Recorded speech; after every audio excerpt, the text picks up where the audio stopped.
And we are so back on college football tradition. It's Lucas Miller, Jacob Vanderford, Bryan Partika. We're here to talk about some of the upcoming things this summer. We also got some stadium bucket list stuff and some news from around the college football world. So many things to discuss as we took a little hiatus this off season, but we're heading back into it. So, Jacob, where are we going to start today as far as some of our opening icebreakers? Yeah, so we're trying to add some new fun little games to our podcast. In the past, I know we have done the Brian will mention like a mascot or a team, and then I'll have to come up with a mascot. I've come up with some trivia questions and things like that for Lucas and Brian to kind of figure out like what year did this happen, like that kind of stuff. But today I have some new ones for us that I thought could be fun. And this game that I want to do first is called Real Rivalry or Made Up. And so how this game works, feel free to play along at home as you go. But I'll read off a few different rivalries, and Lucas and Brian will say if that rivalry is actually a real rivalry and if it's made up. And then I thought it'd be fun too, is as we go, if they could name what the teams are in that real rivalry or made up rivalry. So are we ready to start this out?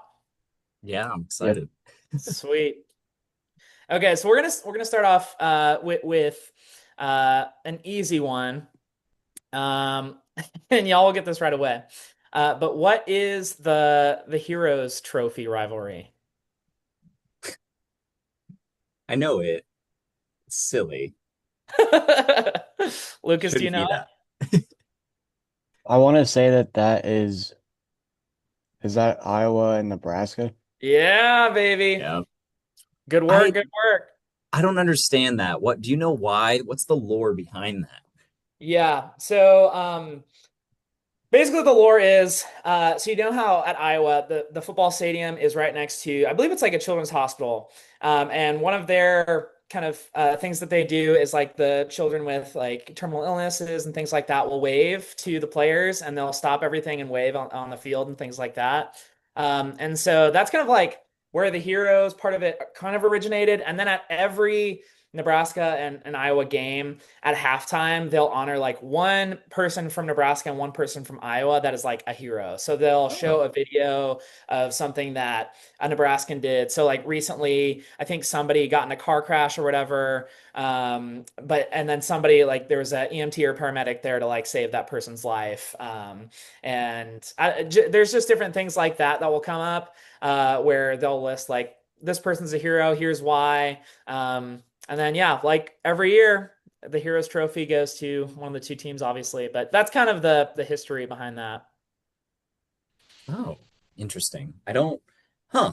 I mean, you hear the rivalry and you think it would have been one of like a military game or something like that. That's interesting for one of the Big Ten's new rivalries. Who's leading that series all time? Oh, Iowa. I need to look up what the series numbers are there, but Yeah. um, yeah, I know that they're leading that Heroes Trophy rivalry. Like Dang. every year, it just seems like and Wait, they're you're close to this wrong. every year You're too. wrong. What Wait, really? it's yeah, Nebraska leads 30 to 23 and 3. Three ties. When did this start? It first one was 1891. Oh, okay. Yeah. Yeah. I And was thinking now just more recently. Okay. yeah, now it's one of the Big Ten's most protective like rivalries. But the trophy series, since they instituted a trophy, Iowa leads 11-4. So Okay. yeah, interesting. All Gotcha. right, what else you got? Sweet. The Platypus Cup, real or made up? There's no way. I'll say made up. Okay, made up. It is. What teams do you think would be in the Platypus Cup? It has to be.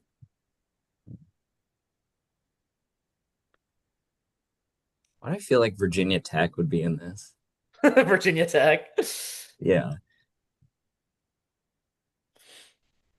So, this would be we've like a got VT in Maryland or something, or like okay. VT and yeah, like Virginia I, Tech, f Boston College, like Hokies and I feel like it would Terrapins. be some kind of like Conference USA matchup. Like Yeah, some obscure game that's on like a Tuesday night. those are some good guesses. But it would be the Oregon Ducks and the Oregon State Beavers. So just kind of like combining the two into the platypus. But And so that's Civil War. this is the Civil War, right? So Yeah. if so the Civil War is like the real name of the rivalry. But I just came up with like this made up version. Okay. We're ironing this out as we go. Yeah, right. I like it. Um, I think that there should be more trophies and protected rivalries. It's kind of ridiculous. I mean, you brought up the Heroes Trophy. How does Iowa have three protected rivals in the Big Ten, but then like Penn State has none? That's crazy. I don't know, man.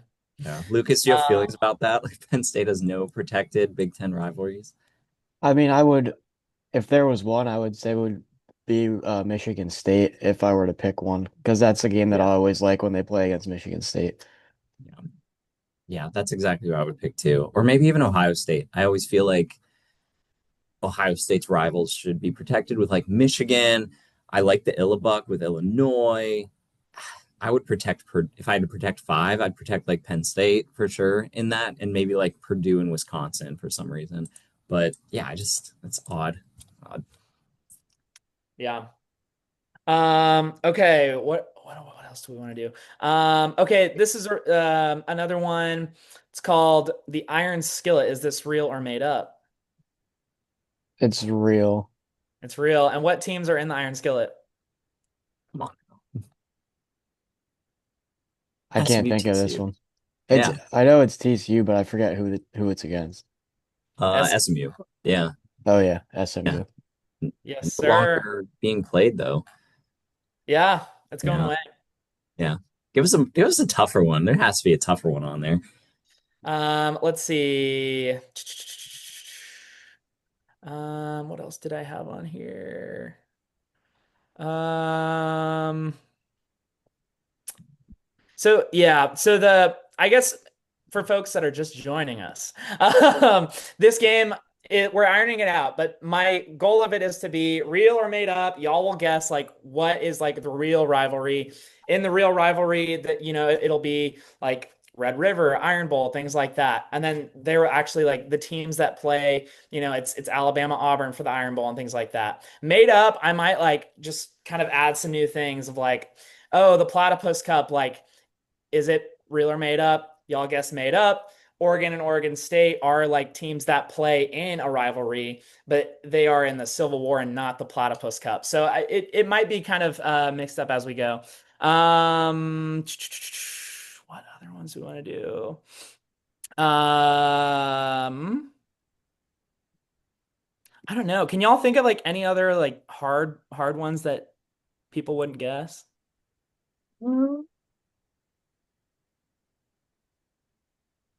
You know what? Let's scrap this for now. We'll come back to this next time. Okay, we're going to do a bucket list of our stadiums. So, how this is going to work, the stadium bucket list challenge, each of us is going to pick 2 to 3 stadiums that we'd want to attend a game at. So, I don't know if y'all have had some time to think about 3 stadiums that you would want to attend a game at that you haven't had a chance to yet. What would be like your top 3 venues in college football right now? Hmm. I got one. It's not like a top three venue or anything like that, but one that I would love. Oklahoma State, like Stillwater. I want to be there at night. I want to be there when it's like 75 degrees in October at night. And just because the stadium, the way it's built, it's so close to the field, like it's not a lot of space between like stands with audience, players, field. And so that's one of the things I love about it. It's such like an intimate setting. Hmm. I mean, I've got three in my head, but they're not like again, they're not like top venues, but it's just three that I would love to go to. Um, Iowa, Auburn, and Washington, like University of Washington.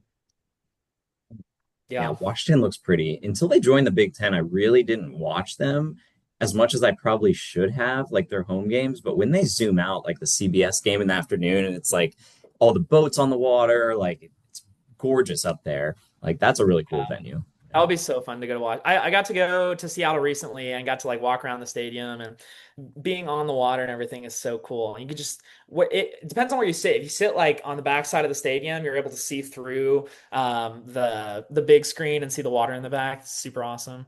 Yeah. Some of mine, I would love to see a game at Clemson and to see them running down the hill. That would be really Yeah, Mm. that's cool. a cool one. With Um, Dabo running down the hill first. yeah, yeah, ready to lose another 10 game season or whatever it was. Um, where else would I want to go? Like, I think it'd be really cool to see the Red River rivalry at either stadium. I'd probably prefer the Oklahoma Memorial Stadium would be cool, just because I'm used to watch the Oklahoma and Nebraska rivalries and all that kind of stuff. So it'd be cool to Hmm. see Red River at Oklahoma, I would say. Red Uh, River at Dallas, you mean? yeah, wait, are they? Sorry, I'm all over the place today. Are they? Cause they're usually at the Cotton Bowl now, right? They're they're always at the Cotton Bowl. Yeah. Okay. Yeah. Were they ever at their stadiums like in the past? I don't know. I don't know the answer to that one. I could have to look that up. Yeah, that's But if I interesting. had, but if I could have them play at one of those stadiums, that's what it would be. Yeah. And then where else would I want to go? Um, yeah, I mean LSU, Death Valley could be cool. That Um, stadium from the outside during the day, because I've been to LSU and like it just like it doesn't even look like it would be that big. yeah, And it kind of just looks like it's not very pretty from the outside. Like it's not like a great thing to look at. Like I know it's one of like the historic stadiums, like we love it, like great games have been played there, all that kind of stuff. But as far as like actual like viewing it from the outside in a campus structure, it's not very pretty. I'm just kind of like, oh, that's interesting. Like I thought it would be more immaculate scene from the outside. yeah. And So then I looked that up. It says that since 1932, they have never played in Norman or Austin. It's always been at the really Cotton Bowl. Oh, okay, very dang, interesting. that's a long time. I would also add the Rose Bowl, I think, but not when UCLA plays because they have no fans that go. I would want to go to like actually see the Rose Bowl because there's just so like much pomp and circumstance behind it with the Rose Parade and all that kind of stuff. That'd just be a really cool venue. So that'd definitely be top three, I would say. Army has a really nice stadium. Like Yeah, you don't really hear about it a lot because usually when you're watching Army, you're probably watching the Notre Dame game, which will be at like a neutral site, or the Navy game, which is usually like also at a neutral site. So that's a really pretty underrated stadium. That one also like water feature around it. Every stadium that has a water feature is pretty nice. Yeah, even Baylor, like yeah. that stadium's pretty nice too. Baylor is cool too. Yeah. Yeah, yeah, Sweet. Well, nice. those are my two games for today. We'll have some more at our next pod, but we're trying some new things, folks. Yeah. Well, I think we should get to the biggest news of the day. So the American Football Coaches Association, they voted last week, and realized they are not a governing body by any means. They have no authority to make such a sweeping change as this one, but they recommended that college leaders implement a playoff that has quote unquote the maximum number of participants. And this is from Ross Dellinger, senior college football reporter. They recommended some other things as well. They wanted to discontinue conference championship games, so no more conference championships. They wanted to shorten the season, so ending it by the second week of January. So the championship would be January 9th, 10th, whatever that Monday really falls on. Preserve Army Navy, which we already knew was going to happen and has happened, but also hold other games that day, which happened this past year and has happened in years past. Nothing new there. But really ending by the second week of January, I think, is the big one, going from 2 bye weeks down to one and discontinuing conference championship games are the ones outside of like playoff expansion that I think people got to talk about too. So I was kind of curious, like, what are y'all's initial thoughts? Well, let's start with playoff expansion. Like going from 12, they recommended 16 or 24 being discussed. What are y'all's recommendations or thoughts on like what that means? You can go, Lucas, if you have thoughts. Um, I think that if you were to expand it, like if it's, we don't have any control over that. So like if they're gonna say like, yeah, we absolutely have to expand for whatever the reasoning is, I assume that 16 would still be an okay number. I think 12 is perfectly fine. I think it's worked out the past 2 years that we've had it. Um, but I mean, 24, you're basically just like killing anything that is relevant in the regular season at that point. There's going to be so many teams that have three losses, and that third loss could come down the stretch, like in a big rivalry game in November. So then at that point, what's the point of playing those games? Yeah. Um, so I think if there were to be an expansion, allowing four more teams in isn't terrible because even this past year, you saw a couple teams where it was like, okay, maybe they're kind of left out, but I think that the 12 number has worked out very well. I think it could work out continuing, into the future. Um, the only thing that I think is good about all of us is ending the season earlier because of Yeah. like the whole thing with the timeline of going into the transfer portal and then preparing for the draft and everything. It's obviously better to end earlier. But anything more than 16, I don't think that would work. Yeah. Jacob, what are your thoughts on it? Might be Uh, more room for Nebraska to get in. If it goes to yeah. 24. Get No, some there's five no loss way. teams in there. You No probably way. If they would. expanded to 64 teams, maybe, but um, yeah, I don't know. I mean, like I'm not like a huge change is always hard for me in college football. Like I still wish we were in the BCS age, honestly. I wish like Yeah. NIL like still wasn't here. Like I wish we didn't have the transfer portal. I just miss like the just amazingness of going like the bowl games and the conference championships. They meant more Sure. back in the day, decades before. But now I don't know that it constant expansions. It just seems like they're trying to make up for I don't know if it's like TV ratings or just trying to get more teams in it, which is great.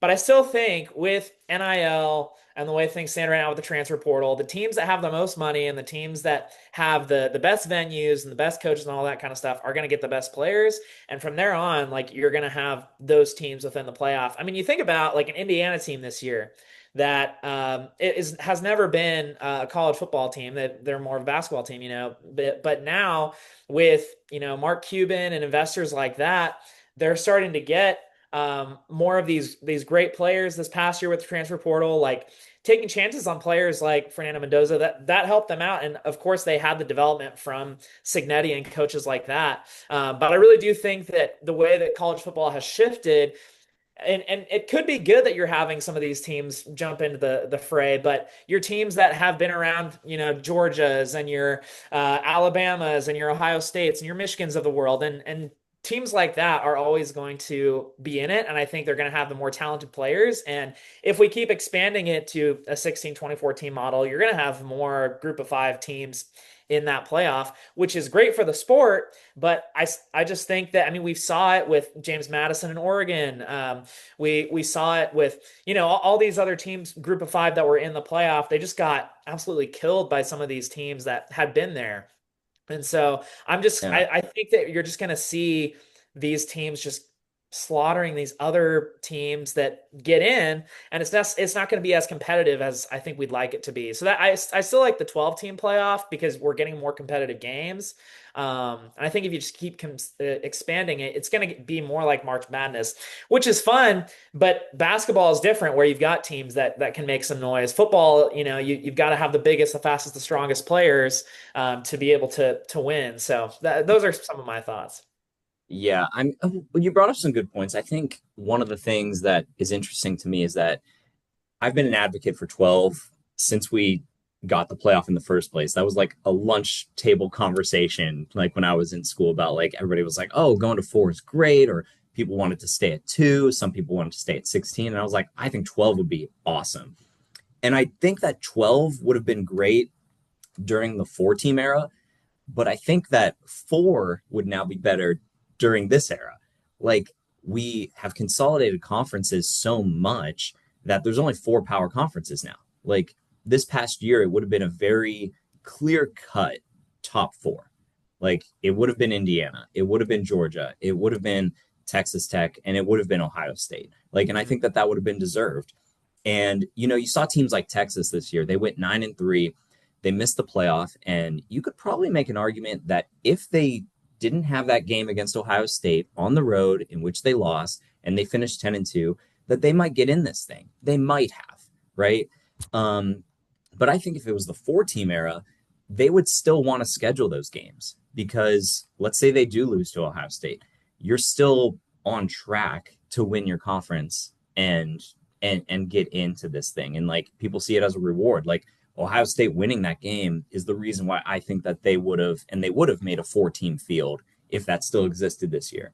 So I think we're kind of going in like the opposite direction. Like where 12 would have made sense when I think about those good TCU teams like Yeah. 2014. How many teams got left out that should have got a chance? Like in my opinion, like we think about 2017 UCF would have had a chance. There were some good Boise teams mixed in there. I think Western Michigan went undefeated one year. Like things like that. Like we could have had a really good format. Now looking at it, I think 4 would make sense, but obviously they're not going back. So as we move forward, like 16's fine, but if we are going to go all the way to 24, I hope that it includes every conference champ. Mhm. And who knows if it will. Like it might just be a bunch of at-large bids. And that's where I'm kind of like, oh, I don't know if I can get behind that one. Like, Yeah. and that kind of goes into like the next point of this recommendation from the AFCA is like the elimination of conference championships. What are y'all's thoughts on that? And how do you think that looks as we have these conferences of 14, 16, 17, 18 teams like the ACC and the Big Ten do? Like, what does that look like going forward for this? On one hand, I love conference championships just because it is a definitive deciding factor of who is the winner of this conference. Because sometimes you have like Big Ten, for example, you've got 4 or 5 teams that are, 1, 2 loss teams. How do you decide who, goes to the playoff and things like that? But if you do this expansion model, you'll probably get a lot of those teams in there. Oh yeah. Um, but on the other hand, um, I feel like a lot of teams just don't really care about the conference championships anymore. Um, I feel like a lot of teams are just kind of like, oh, like I'm already in the playoff, like I don't need to play in this. yeah. It's just a rest week for us, and we're just gonna play our backups. Which that is just not good for ratings and just the sport of college football. People aren't gonna watch those games, and so it's like if the teams aren't going to care about it, if coaches aren't going to care about it, why are we even doing it? And so if we have more competitive games with the new college football format, if as this is starting to unfold, that if we do need to get rid of the conference championship games and just go to the playoff right away, that means more competitive games. I'm all for it. Yeah. Yeah, I mean, you have to factor in that I still hope that some of the players and like coaches would look at winning the conference championship as a goal on the Mhm. season. If that's not the case anymore, then like I guess it would be okay to scrap them. But I mean, I would think that some of the programs that like, they might not be looking at their goals like, oh yeah, we're going to make the playoffs because maybe that's not something that they have a mindset for that season, but they think they could try and reach the conference championship. I think that you would have to keep it around for that reason. Um, I mean, just for like example, I guess 2 years ago, Penn State was in the conference championship against Oregon, and either way you sliced it, they were going to be in the playoffs. Yeah. But I remember that like my family and myself was like very excited for that game because they were in the Big Ten championship, not because of where they might get seated in the playoff. Like you were still looking at it from a fan perspective of, our team is going for a championship in this game. Like you're not really worried about what's coming next. So I think if teams have that mindset of, okay, we're not going to play players this week, like Jacob said, because, either way, win or loss, we're in the playoffs, but they're worried about seeding. Like, I think that just takes, so much away from what conference championships are meant to be. So if that's the case, then like, yeah, I guess we can do without them, but I would hope that there's still like some sort of a special factor to having conference championship games. Mhm. I really liked conference championships when I don't care about them as much anymore. Maybe that's because, as an Ohio State fan, I watched them win Yeah. year after year after year after year. And like I haven't watched them win that game the past couple years. And watching the Indiana Ohio State game this year, the only thing I thought about was don't get hurt. Like I just Yeah. didn't want anybody to get hurt. Like because it's the 2 only undefeated teams in the country. The loser is going to be ranked number 2. The winner is going to be ranked number 1. They're both getting a bye. So it didn't mean anything to me. And then when I look at like the year prior, Oregon had a 13-0 season. Do you think they remember that? Like, I don't think they do. I think the only thing that is to be remembered of that season is getting slaughtered in the playoffs. And like, yeah, you had this great season. You beat three teams that made the playoff. They beat Ohio State, Penn State, Boise. But at the end of it, like, did it matter that they won the Big Ten in their first year? Like, nobody talks about that anymore. I think it would have mattered if they won the Pac 12 and winning that conference had a significant thing behind it. Like, I think conference championships, like, if we have a 12 team playoff, you should only be able to get a bye if you win them. Like, I loved that rule that they had last year or 2 years ago, that they didn't have this past year. Like, I don't like how you could be playing in a useless game. Georgia, Alabama is another good example. Alabama had already beat Georgia on the road. They didn't have to prove anything to me. And I didn't care that they got the brakes beat off them by Georgia. Didn't matter to me. Like, they beat Georgia on the road already that season. I was like, this game don't mean anything to me. Like, we're talking about seeding at this point. So that's where I'm kind of like, if we're going to get rid of them, whatever. But it used to mean something a little bit more where like now it really doesn't. Like the first time it didn't mean anything was like 2017 when like Alabama made the playoff after losing to Auburn. Alabama didn't play for their conference championship. They end up winning their semifinal. They beat Georgia in the national title game. And I was like, who remembers anything about that season? They lost to Auburn and they didn't play for the SEC. And I was like, who cares? Like it Yeah. didn't matter as much. So I need weight to be behind it for me to actually like care. And that's kind of where I'm at for it. So if they're going to eliminate it because these conferences are so big and bloated, I'm almost behind it because there's just nothing, there's no advantage anymore in a way. Yeah. Well, I have two things with that too. So like Duke this year winning the ACC championship and like what 7-5, 8-4, and it like makes no sense to me to for a conference champ to have that. So like the rules behind it are also really weird to me The too. tiebreakers are so they're so ridiculous. Tiebreakers, yeah. You can't play enough teams. Like I mean, Lucas, Penn State's schedule this year, I have it pulled up, and I'm just like, they don't play Oregon, they don't play Ohio State, they don't play Wild. Indiana. Toughest game is either USC or at Michigan, but everything else is a cakewalk.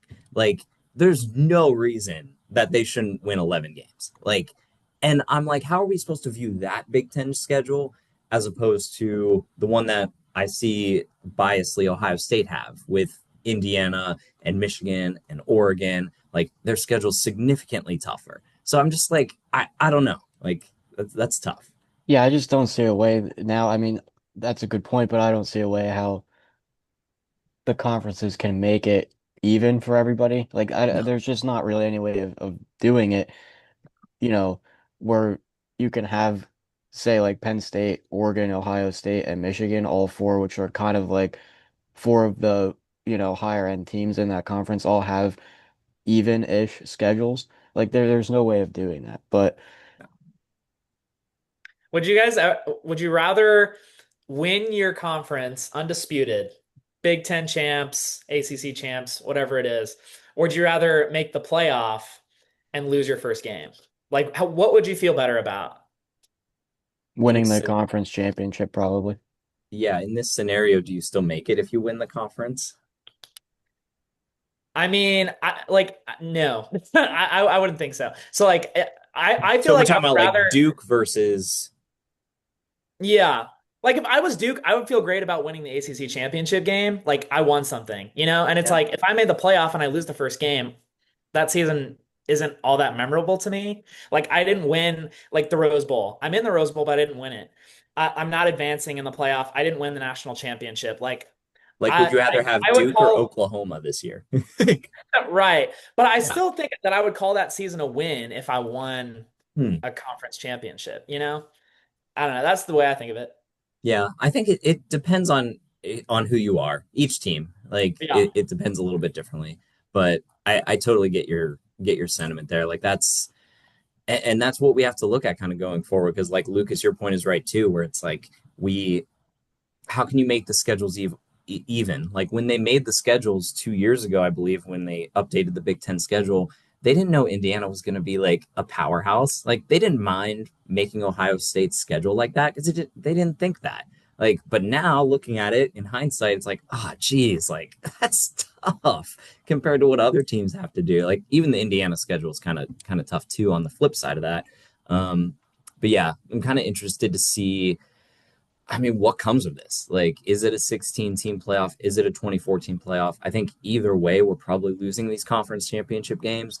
Um, but then do we also lose them for the group of five? Because like, how are they determining their champions? Like, are we just going to have a bunch of tiebreakers? Like, what if there are three teams at the top that are all 8-1 in their league and they all beat each other? Like, how do we determine who gets that bid if one of them is to get a bid?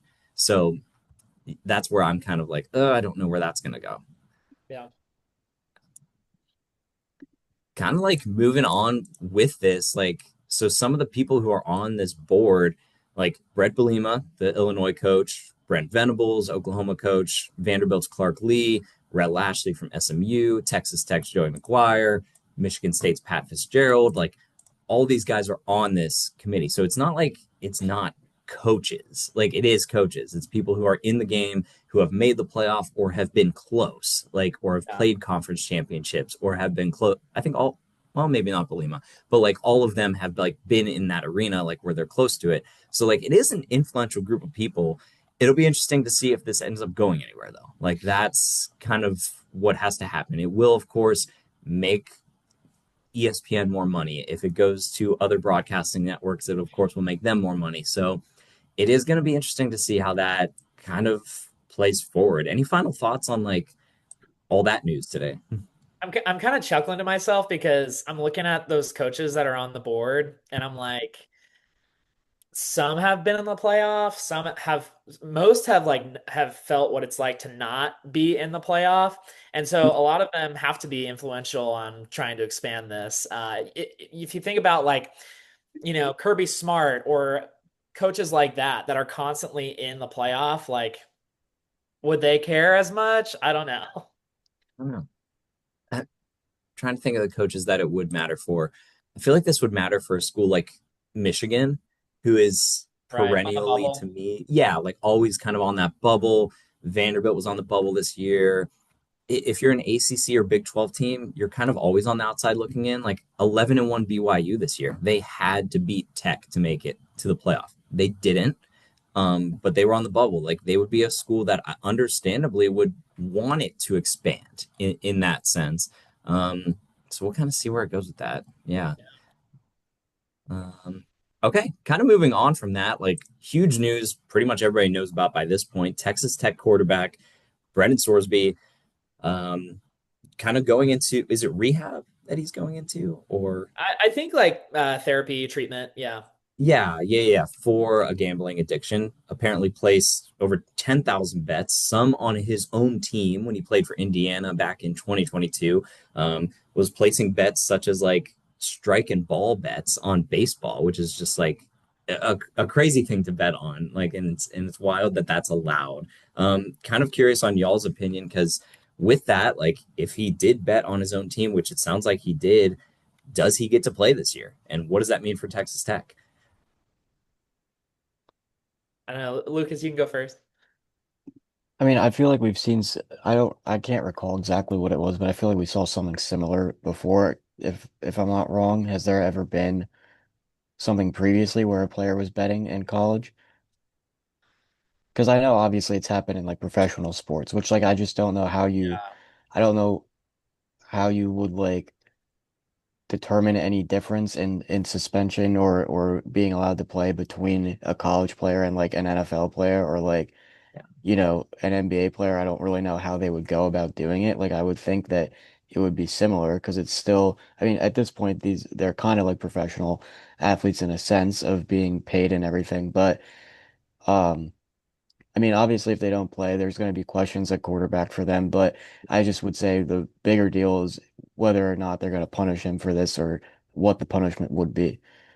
Yeah. I Yeah. think that the interesting part of this too is the day and age that we're in right now. The access that players have to this to gambling, whether online apps, things like that. Like, back in the day, that wasn't quite as accessible, and so I think we're starting to see more of an epidemic with that now.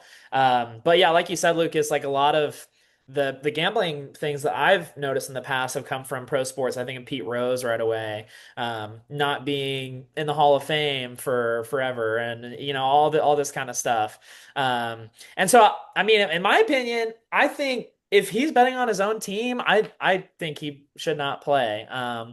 I think that is a precedent that college football should set moving forward. If this ever it and this, I mean, this is crazy that this could be one of those first moments in college football history where we're seeing this, and this could, as it continues, we're going to have players that won't be playing as well. So it's interesting to see things like this pop up. And especially with a player the caliber of Brendan Sorsby, who coming into Texas Tech, number one player in the transfer portal. Texas Tech was obviously in the playoff last year, won the Big 12. Great team last year. Going to be Yeah. a great team again this year. But if they don't have this quarterback, that significantly impacts what they're going to do in this season. Yeah. I think that they're going to, I can't see him playing this year. I just don't see that happening. So, and with that, like, is he going to be able to play next year? Is going to be the question. Is he going to be able to play college football again? Because he didn't just bet on the sport, he bet on the team that he was doing. And not to mention, 2022 was 4 years ago. He was not of age to be doing this anyway. Like, so it was already illegal. So he was already using, I believe he was using his mom's information or something like that. And that to me is just like smoking gun, like everywhere. Like, and I hope that he's getting the help he needs. I mean, of course, and Yeah. I think he's taking the right steps to do so. And of course, he's wanting to play this year, and of course, Tech and Joey McGuire are wanting him to play this year. But if he doesn't, suddenly I think the Big 12 door opens a little bit more. Like Yeah. BYU does return a lot. It's not like Tech doesn't have options at quarterback otherwise, but you were paying Sorsby, what was it, $6.5 million, like to come over there? Exorbitant amount. Yeah. Yeah, like I guess that's the price of the number one player in the portal. Like, I mean, but I wouldn't have rated him as like a top eight quarterback last year. So that's just, No. it didn't seem right to me. But I guess if you want to like win a playoff game, like you do need to have a guy who is like halfway decent. That was one of the things that I didn't feel like they had last year. They were good Yeah. enough everywhere else to be beating up on everybody in the Big 12. This year, man, if they don't have him, like which it looks like they won't, I would imagine, then it could be tough. It could be tough. Yeah. Yeah. Any other thoughts on like the Sorsby thing, or just like, I mean, this kind of thing in general, like if they're going to be making an example out of him? Yeah, no thoughts for me. I just it's crazy times in the sports world. I feel like every chance we get, we're seeing something new pop up that it's like this hasn't happened before. How do we deal with it? But yeah, I'm happy that he's taken the right steps for himself and his own mental health and all that kind of stuff. Um, and college football is taking the steps too, because I mean this is just a thing that can't happen in the future. Yeah, I just think like I remember when I saw the headline, it's not even like something I was really like shocked about because it's just like Yeah. at this point it's that follows in line with like, oh, this player's transferring here for this much money. Like it's just normal to us at this point in a way. But one thing that was like kind of interesting, I don't know if you guys saw this in like any of the headlines from it, but they were talking about how he could go into like some like secondary draft into the NFL. Did you see anything about that? Yeah, the supplemental draft, Yeah, which I don't know much about that or the I structure. don't either. Yeah. Hmm. I just thought that was interesting because I don't know if that was like some separate path for him to like not play at Texas Tech if he like I don't know what it means, but to me when I read that I thought, okay, so if they don't let him play, he's able to then try out for an NFL roster. Like I don't really know how it works. Yeah, and there's definitely no shortage of teams in the NFL that would gamble on a quarterback. Like I think of like the Rams this past year, like using a first round pick on Ty Simpson. Not that I wasn't impressed with Ty Simpson. I think he has a laser for an arm this year, but just how we overvalue that position in the NFL. he would get an opportunity. And I hope that he does. I hope that he does get an opportunity to continue playing in some capacity. Um, I just don't think it'll be for Tech this year. Yeah, yeah, yeah. Okay, kind of other news, like other things to go off of, like spring ball kind of wrapping up, spring games kind of wrapping up, heading into a little bit of a lull before we get into like summer practices, before we get into like more talking about like the season. But like after like some of the things like the guys transferring in and seeing how they're developing in their new programs, like what is y'all's thoughts on like early CFP teams to talk about like for next year? I'm really scared of Miami, y'all. Like they're getting Darian Mensah coming in. And he at Duke, I mean, just kind of turning that team around towards the end of the year. You felt a lot of momentum, obviously winning the ACC, throwing close to 40 touchdowns, something like that. And then you're returning Mark Fletcher Jr., you're returning Malachi Tony. I think Malachi Tony is probably the front runner for the Blitnikoff next year. And should be a top 10 pick in my opinion. So I mean, with those three coming back, and you got a defense coming back, that I mean, you're losing players like Keontae Scott and Ruben Bain, and anchors of that defense. But they've done well in the transfer portal. They've done well in recruiting. So they're gonna replenish that roster, and I think that team is one to look out for. I'm also really curious to see what Notre Dame does this year. A Yeah. really cakewalk of a schedule. You got CJ Carr coming back, who I think should be in the Heisman conversation and could be an NFL draft first round caliber pick. The way that he was whipping the ball around last year, especially towards the end of the year as well, I feel like we saw a lot more confidence out of him. He was throwing for 300 plus yard games. It did help to have a backfield with Darian Price and Jeremiah Love, who both won in the first round of the draft this year. But being able to replenish that offense. Obviously, you're losing a guy like Malachi Fields in the draft as well at wide receiver, but hopefully returning some other players in key spots and also getting some new players in. And again, with that schedule, there's no reason they shouldn't make the playoff. Yeah. Yeah, I would definitely agree about Miami. Like they're scary. Like you talked about all the talent that they have returning. You talked about the schedule. They're ending their season with three straight home games. Like that's another thing to be noteworthy about. Like you got the game away at Notre Dame, but then the rest of November, like you're at home. Like you don't have to travel to cold weather. Cold weather teams are traveling down to you. So that's something to be like kind of aware of. The game at Clemson is interesting. It's not like Clemson like fell off completely last year. We all expected them to be better, but they're still under Dabo Sweeney. Like they're still competitive. Like they're not completely off the radar. And then and they also go to Wake Forest. Wake Forest sneaky 9-win team last year. I don't know if Miami should be afraid of that, but it's something to be aware of. And then you mentioned Notre Dame's schedule. Like, oh my gosh. Like I'm curious to see where they will be ranked by the time the first playoff rankings come around because that it's Wisconsin, Rice, Michigan State, Purdue, like all those teams. I don't think any of them made a bowl game last year. Maybe Rice did at North Carolina, Stanford, so two other bad teams. They do go to BYU, and I think the playoff rankings come out after that. So that'll be really their only chance against a noteworthy-ish team. So I'm That's curious on where they're going to be ranked when that initially comes out. If they're ranked in the top 10, I have no hope for this sport. Yeah, well, and if you're thinking about like how are we judging it? Like a Texas team that's playing your A&Ms and your Oklahomas and those teams of the world, and maybe they lose a game, two games, but Notre Dame is undefeated. Like, how do you weigh? Would you put Texas in ahead of a Notre Dame team that's undefeated but has only beat? You mentioned like Wisconsin's and North Carolina's and Stanford's that maybe are 7 to 8 win teams at best. I don't know. Yeah. I mean, I think the structure of Miami's roster looks pretty good, like on paper, because they've returned a pretty good amount of players on offense. They have somewhat good depth on defense, even though they lost some guys to the draft. They have good depth on defense, like in the secondary, which down the stretch, getting them down to the national championship. They obviously played great in the secondary against Texas A&M. We saw at the end of that game. Um, and then like their schedule, like you mentioned, there's a couple games in there that it's like, yeah, that's a sneaky team.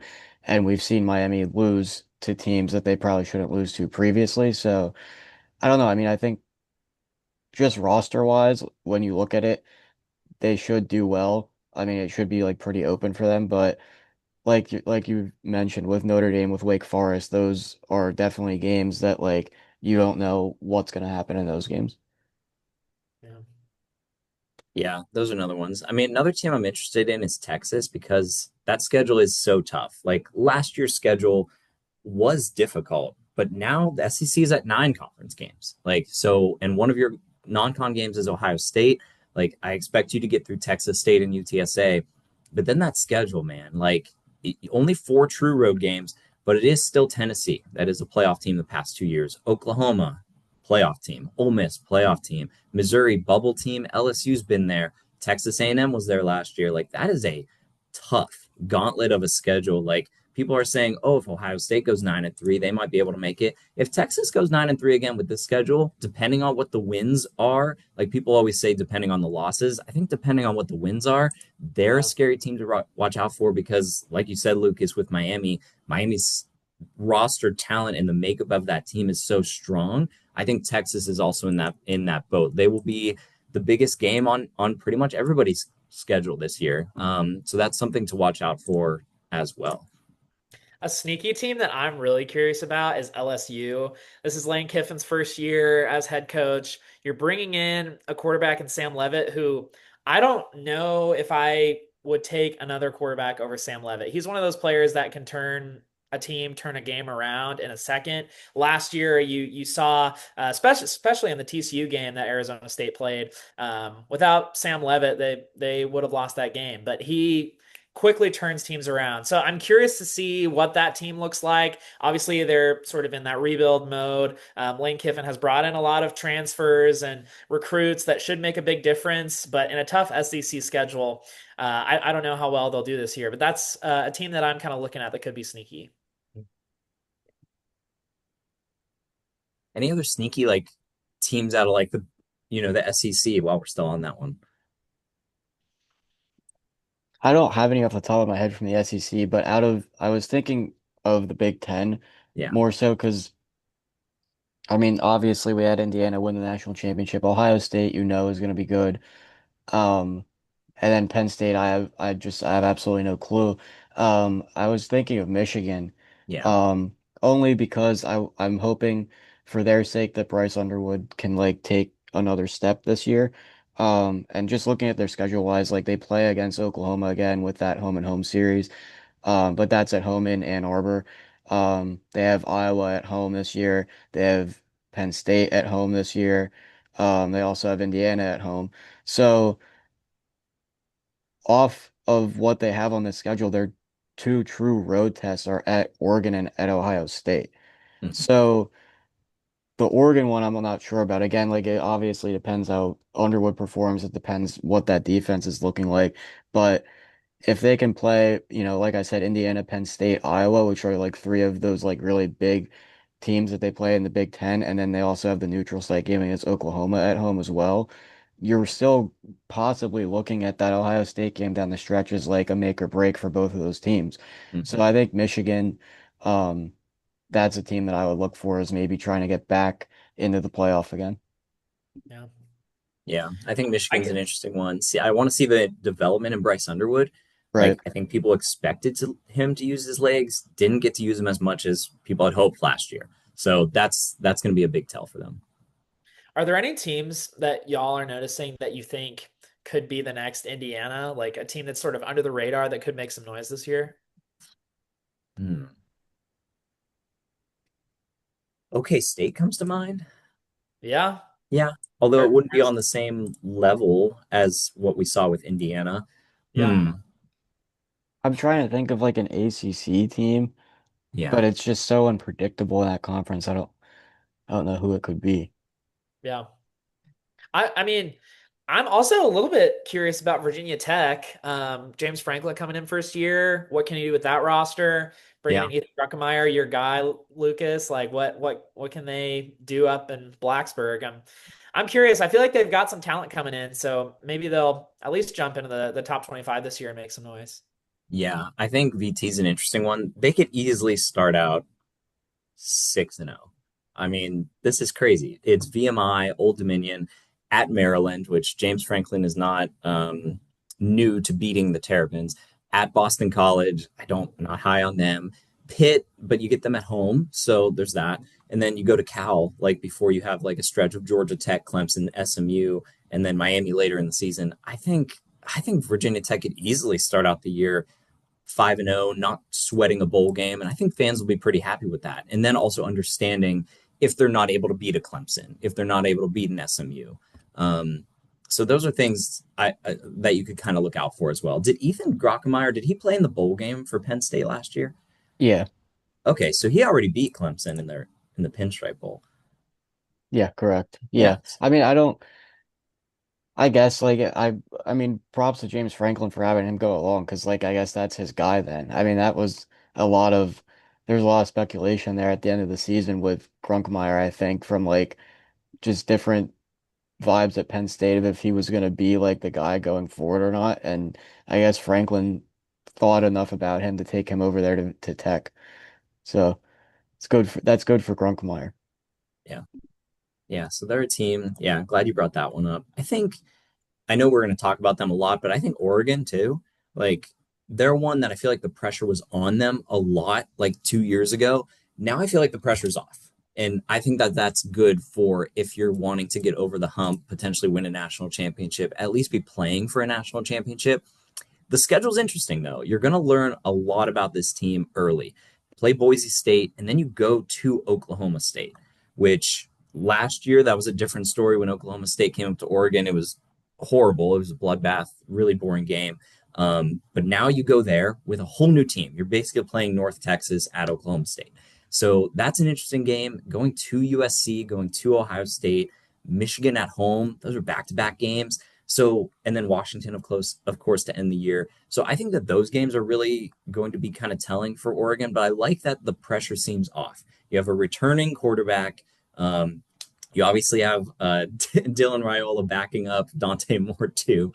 Evan Stort's still there. Strong offensive weapons. Like I'm pretty high on Oregon going into this year.